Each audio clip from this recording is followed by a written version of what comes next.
What is going on, guys? It is me, Sharfin here, back with another video, and in today's episode, I'm going to be showing you how to go ahead and unlock all three of the overwhelming beings in Crimson Desert.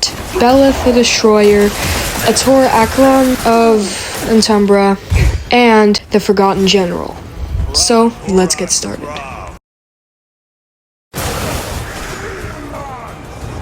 In order to complete Belith the Darksworn, you only need to complete one prerequisite, which is completing Chapter 6. At the beginning of Chapter 7, you'll be located at the Hohenmark Ruins at this location on the map. Now, my tips for this boss fight will be to bring both the Frost-Cursed Armor and Cloak, since they both help with the cold, along with as much frost-resistant food as possible. This will allow you to completely negate one of his main issues during the fight, which is constant freezing.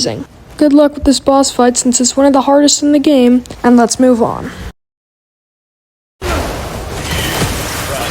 In order to unlock ator Acharon of Antumbra, you must first get to the chapter, which I believe is Chapter 5, where the sanctums become blockaded. There are 3 different bosses you have to fight before you can fight Ator, the Acharon of Antumbra, Antumbra's sword, Antumbra's spear, and Antumbra's staff, all located at 3 different sanctums. Firstly, Antumbra's sword is located at the Sanctum of Absolution, by the Scholastone Institute towards the left of Hernand. Secondly, Antumbra's spear can be located at the Sanctum of Revelation, in the Serpent's Marsh in between Delasia and Demonis. Lastly, Antumbra's staff is located at the Sanctum of Solace, near the A in Payloon. Once you have defeated all 3 of these bosses, the game will direct you to a specific ruin, which you will have to go and investigate. Then when you're there, follow this specific path of stairs until you reach this opening hole right here. Jump down and the boss fight will start. My tip for this boss fight is to use Force Palm. It's very underrated and allows you to quickly stun the enemy, allowing you to get bonus hits in, especially with this boss, which teleports a lot.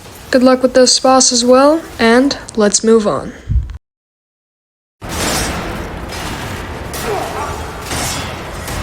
In order to unlock the Forgotten General, a lot has to be done beforehand. First off, you have to complete a multitude of different tribes. First, you have to do 15 out of 27 of the Payloon Militia, all of the Skogorn tribe, which unlocks after the 15 missions are completed, all of the Longleaf tribe, all of the Stajar tribe, and 3 out of 5 of the Odek tribe to unlock the missions for the Forgotten General.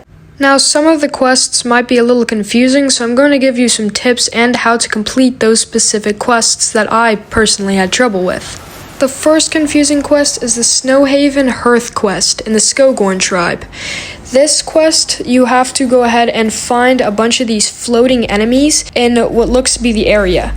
But the whole mission area isn't where all the enemies are. You may have to look a little bit outside of it to find the remaining enemies. They are pretty spread apart, so good luck trying to find them. The second confusing quest is the Force Lost in Darkness, where you have to gain the trust of NPCs. In order to do this, head to Long Branch, Long Roots, or Longleaf and do the specific puzzle. You will have to drag this floating orb into this nest in order to bring lights to the village, which gains the NPC's trust. You will have to do this 3 times at Longleaf and Long Branch, and only 2 at Long Roots.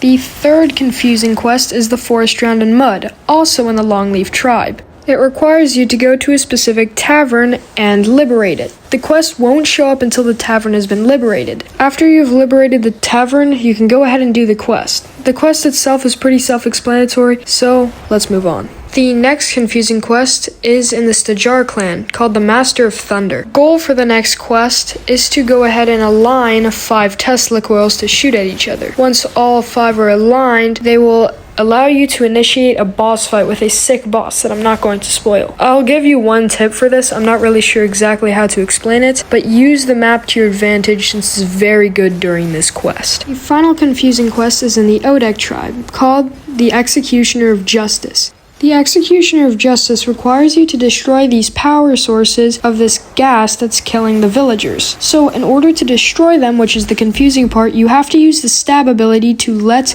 the red tomato sauce juice, spill out of the pot. This allows you to destroy the source and complete the quest. In order to do the quest for the Forgotten General, you have to talk to an NPC outside of Odek, which will tell you to go to the Forgotten General's tomb, where you will see a spear standing alone in the middle of the tomb. Interact with it, and the boss fight begins. And that is how to unlock all 3 of the overwhelming beings in Crimson Desert. I hope you guys did enjoy this episode. It's the first episode on the channel, and I will see you guys all in the next ones. Bye!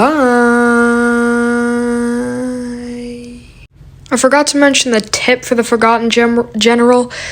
The tip would be to, whenever she slams her spear down, jump into the air and glide, since a bunch of these like hologram dudes slash, so you want to jump up so you avoid all of them. They slash twice. That's my tip.